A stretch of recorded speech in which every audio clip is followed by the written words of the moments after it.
Destaques aqui ao longo dos próximos dias no Jornal da Bandeirantes, gente. São 9h05, nós estamos em contato agora ao vivo para entrevistar o governador da Bahia, Rui Costa, do PT. Como é que vai, governador? Tudo bem? Seja bem-vindo aqui à Rádio Bandeirantes. Bom dia para o senhor. Bom dia a todos os amigos e amigas da Bandeirantes. É um prazer enorme estar aqui com vocês.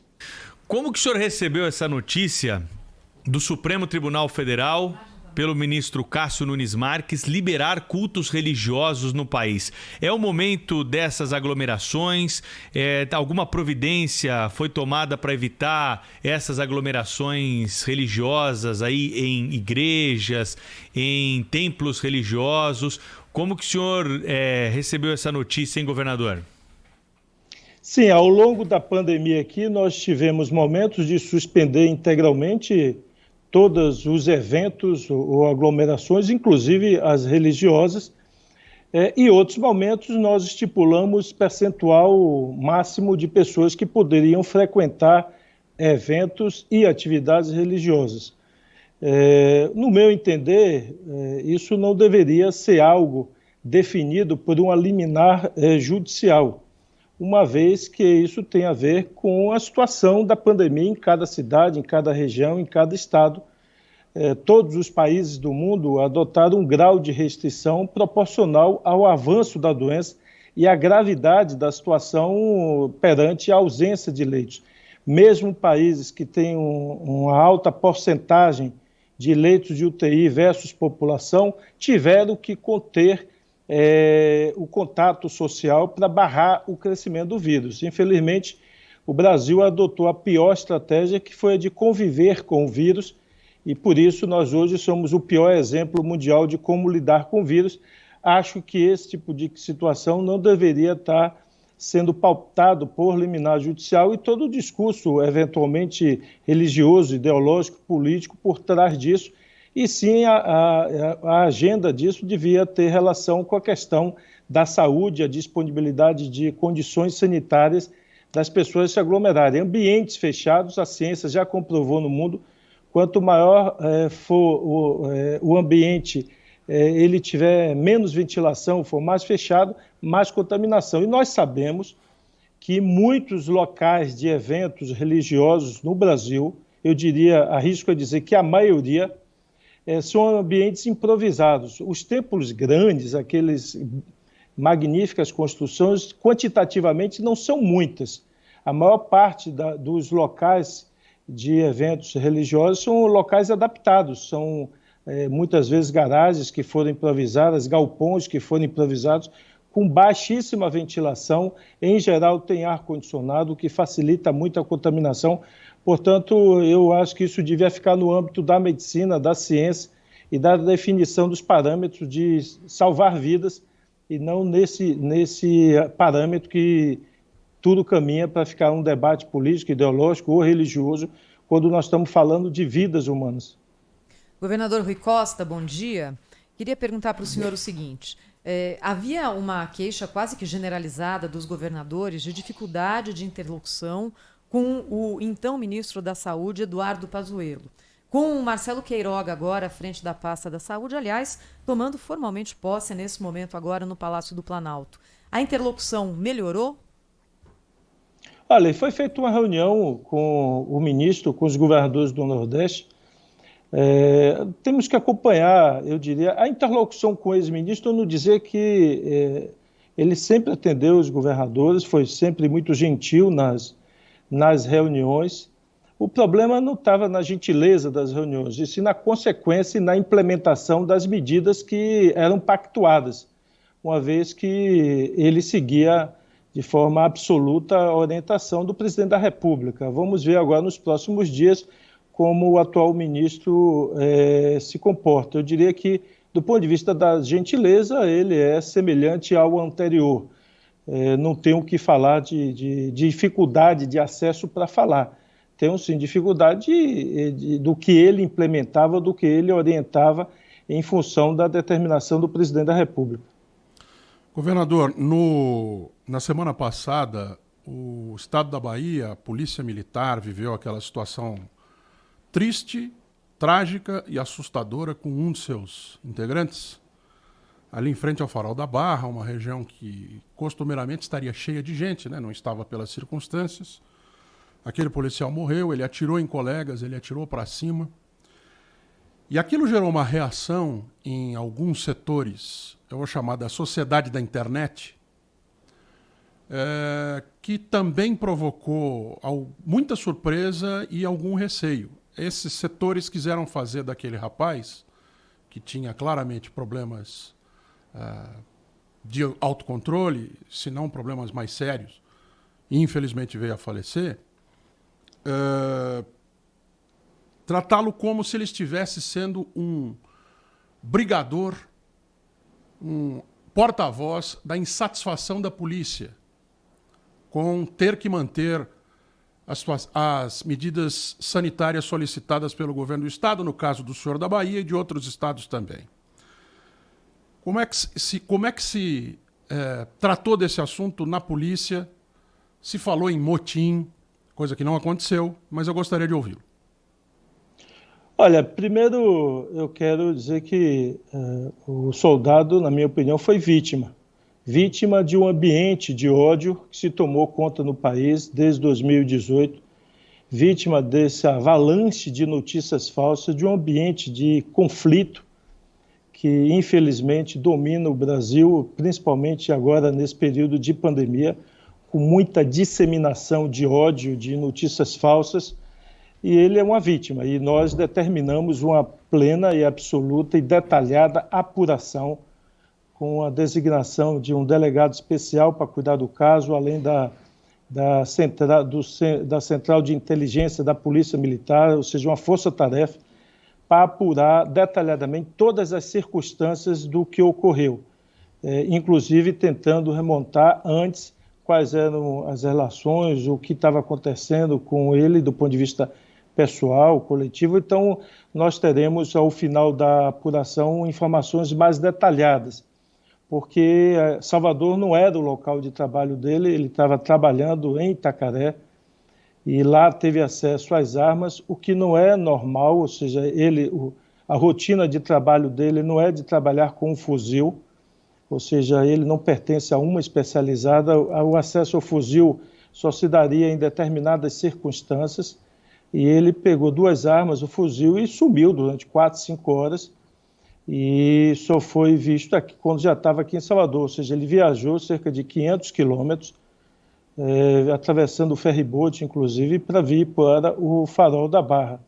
Então, as circunstâncias precisam ser investigadas, apuradas, o que nós também estranhamos, que ato contínuo, quando eu recebi a ligação para ser informado de que a polícia tinha intervido porque ele atirou contra os colegas, ato contínuo, questão de poucos minutos, não chegou a 5 minutos, estava um avalanche de comunicação na rede social, inclusive liderado pela deputada que é presidente da Comissão de Justiça do Parlamento, incentivando motim, incentivando rebelião, como se aquilo fosse ser apropriado politicamente, eleitoralmente, dentro desse arcabouço de discurso de ódio e de negação da ciência e negação do distanciamento social, como se a tropa do Brasil inteiro, as tropas do Brasil, não quisessem salvar vidas humanas, não quisessem conter as aglomerações. Então, infelizmente, há uma tragédia e uma vítima, ela foi apropriada de forma, eu diria, politiqueira, mesquinha, dentro desse contexto de discurso de ódio e aparelhamento, eu diria, ideológico do Estado brasileiro.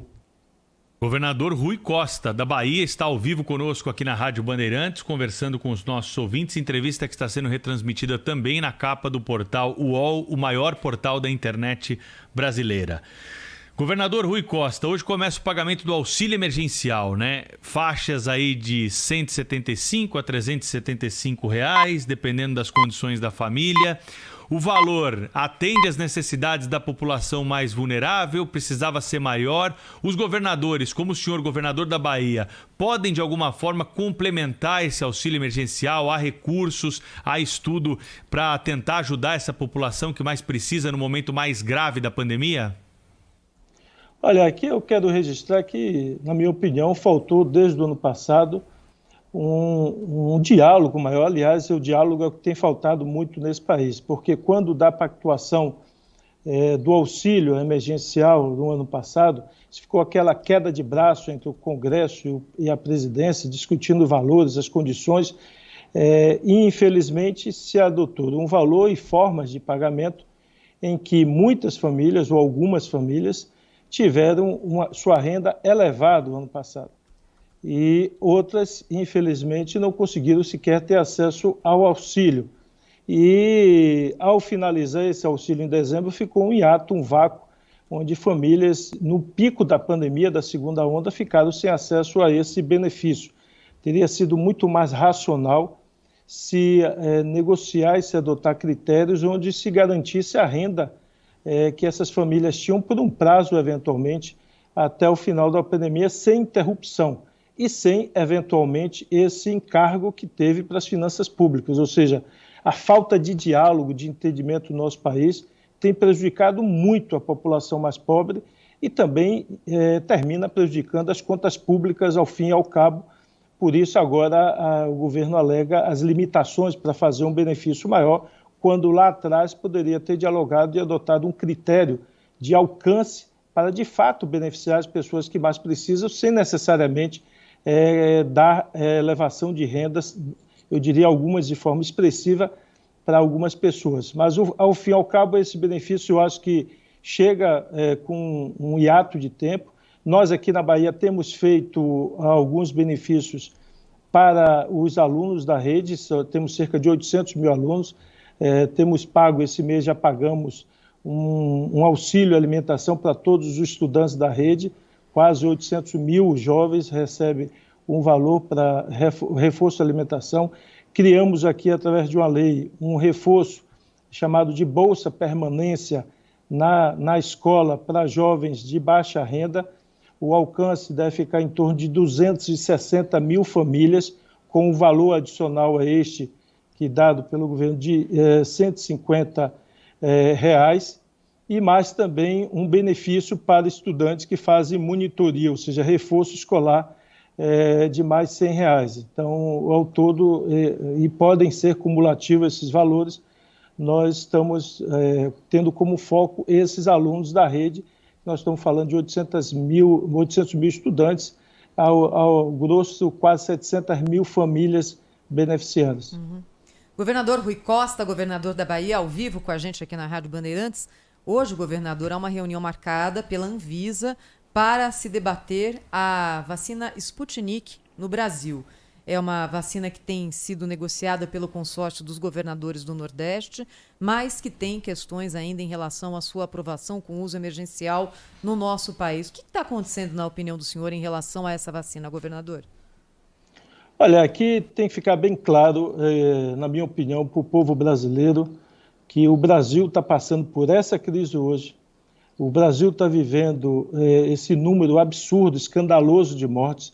Alguns cientistas apontam que nós passaremos os Estados Unidos, ou seja, teremos mais de 500 mil mortes no Brasil, e não precisaríamos estar passando por isso. Isso é bom ficar claro. Se lá em setembro o governo tivesse fechado a negociação com a Pfizer, nós já teríamos recebido algo próximo a 70 milhões de doses. Foi o contrato que a Pfizer ofereceu ao governo brasileiro. Em dezembro, o Estado da Bahia assinou um pré-contrato com o laboratório russo para a Sputnik. E, à época, nós chegamos a disponibilizar esse pré-contrato de 50 milhões de doses ao Ministério da Saúde. Nós dissemos, a Bahia não faz questão de ficar com isso. Defendemos o Plano Nacional de Imunização. O governo federal assume o contrato, agiliza a aprovação dessas vacinas e ele se disponibiliza até final de maio a colocar no Brasil todos os 50 milhões de doses. Nós estamos falando de 70 milhões, mais 50, 120 milhões de doses que estariam disponíveis no Brasil até o mês de abril. Portanto, teríamos imunizado 60 milhões de brasileiros. Já estaríamos concluindo agora no mês de abril e, com certeza, não estávamos vivendo essa crise que o Brasil está vivendo hoje. Então, foi a falta da compra da vacina no momento adequado que provocou essa situação. E hoje a Anvisa pediu essa reunião com os governadores às 15 horas. Eu não sei exatamente qual o assunto que ela quer tratar. Nós entramos formalmente com um pedido de importação da vacina. O contrato está assinado dos estados com o laboratório russo. São 37 milhões de doses que estão sendo adquiridas e nós entramos conforme a legislação aprovada para a importação. Eu quero só registrar que uma coisa é a autorização para a produção aqui no Brasil, que o laboratório instalado em Brasília, a União Química, está tentando, inclusive já teve aprovação de boas práticas pela Anvisa. Outra coisa é a importação. O roteiro e as exigências são diferentes entre a aprovação da produção aqui no Brasil, da Sputnik, e a importação. Inclusive, a legislação definiu um processo muito mais rápido para essa importação e aplicação da vacina. A Anvisa solicitou essa reunião, nós estaremos presentes.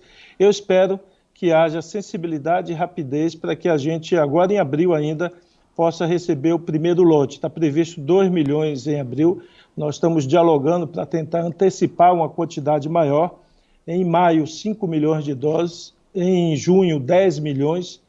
E em julho, 20 milhões de doses. Ao todo, 37 milhões é o calendário, o cronograma negociado e está com o contrato assinado com o laboratório russo. Governador Rui Costa, para a gente encerrar a entrevista, eu quero fazer uma pergunta de política para o senhor. É o Pedro Campos e eu queria saber se o ex-presidente Lula vai ser o candidato do PT na eleição presidencial do ano que vem. Ô Pedro, quem pode definir isso é a direção nacional. Agora, se depender da minha opinião, sim. O Lula, na minha opinião, tem todas as condições de voltar a ser presidente. E digo isso, o Brasil está precisando de paz. O Brasil está precisando de alguém que una esse país novamente. E alguém há de dizer, mas o Lula trará paz. Digo, basta olhar o período que ele foi presidente. E aqui eu vou chamar o testemunho de um relatório do Banco Mundial. E aí você que está me ouvindo ou nos assistindo pode digitar depois da entrevista aqui na internet e pesquisar relatório do Banco Mundial sobre o Brasil. O título é A Década de Ouro, que classifica o período de 2003 a 2013 como a década de ouro da história recente do Brasil. E lá você vai encontrar gráficos, tabelas que de forma técnica, e posso lhe garantir que a leitura não é chata, apesar de ter muitos gráficos e tabelas que mostram diversos indicadores na educação, na saúde, no saneamento, na infraestrutura, na indústria, todos os indicadores positivos dessa época.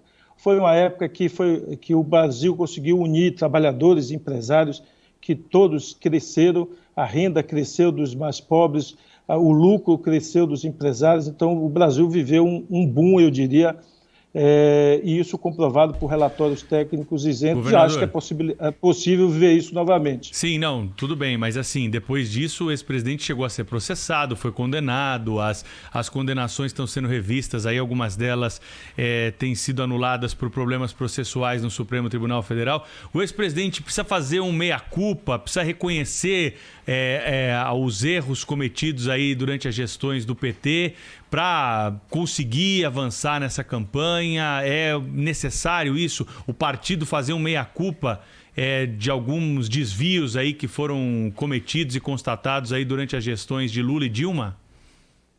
Olha, dois aspectos que eu quero ressaltar aqui. Primeiro, não são meros aspectos processuais. Nós estamos falando... eu sou defensor da lei, sou defensor de que quem erre pague por seus erros, sou defensor que uma democracia só fica de pé em qualquer lugar do mundo se tiver justiça. E justiça tem que ser independente. Não pode ser uma justiça para negro, outra para branco, uma justiça para pobre, outra para rico, uma justiça para quem é do partido A ou do partido B. A justiça tem que ser isenta. E tudo que não houve nesse processo foi isenção. Tá? Cada dia fica mais claro que o que houve foi um aparelhamento por parte de um juiz e de alguns promotores da justiça, do sistema judicial para perseguir politicamente alguém que tinha uma força eleitoral grande. Independente, eu digo isso e não quero tapar o sol com a peneira, esconder erros que tenham cometidos. Infelizmente, o processo de apuração, como a finalidade não era condenar quem se corrompeu, quem enriqueceu. Muitos que enriqueceram muito, fizeram acordos para ficar com metade do que roubaram, ou boa parte do que roubaram. Tem gente gerente da Petrobras que devolveu 100 milhões. A minha pergunta é com quanto ficou? Você via a imprensa noticiar, fez um acordo para ficar com 50%, devolver 50%, ou seja, o que se fez foi legitimar, eu diria, o desvio do dinheiro por parte de algumas pessoas. E o grande problema, e aí sim eu acho que tem que ser reconhecido, é que, infelizmente, durante décadas, esse país adotou de forma equivocada, errônea, e que descambou para a corrupção de muitos agentes públicos, foi o financiamento privado de campanha. Essa era a fonte original, na minha opinião, dos problemas, porque você permitia uma relação, muitas vezes, promíscua entre o agente público e o financiador da campanha. E isso, muitos dos intermediários dessa negociação, infelizmente, tiveram ganhos pessoais ou fizeram negociações em troca desse benefício, seja para política, seja para enriquecimento ilícito pessoal. Então, esse eu acho que era o grande problema. Se todas as vezes que me perguntam o que teria que ser feito diferente, acho que naquele momento o Lula e o PT poderiam ter liderado a votação de uma reforma do financiamento da política no Brasil. Graças a Deus, isso hoje é página virada, faz parte do passado, apesar de algumas tentativas sempre no parlamento surgirem de legalizar ou de voltar a ter financiamento privado, o que eu sou absolutamente contra, é a fonte de corrupção toda vez que você vincula interesses privados ao financiamento de vereadores, prefeitos, governadores, deputados e presidente. Acho que eu sou defensor assim funcionam as principais democracias no mundo, funcionam com financiamento público, o que garante isenção, ou pelo menos deveria garantir isenção daqueles eleitos. Governador Rui Costa da Bahia, obrigado pela entrevista aqui para o Jornal Gente da Rádio Bandeirantes, hein? Vamos manter contato aí e voltar a conversar em breve na programação. Um abraço para o senhor. Eu que agradeço, obrigado, um abraço. Rede Bandeirantes de Rádio.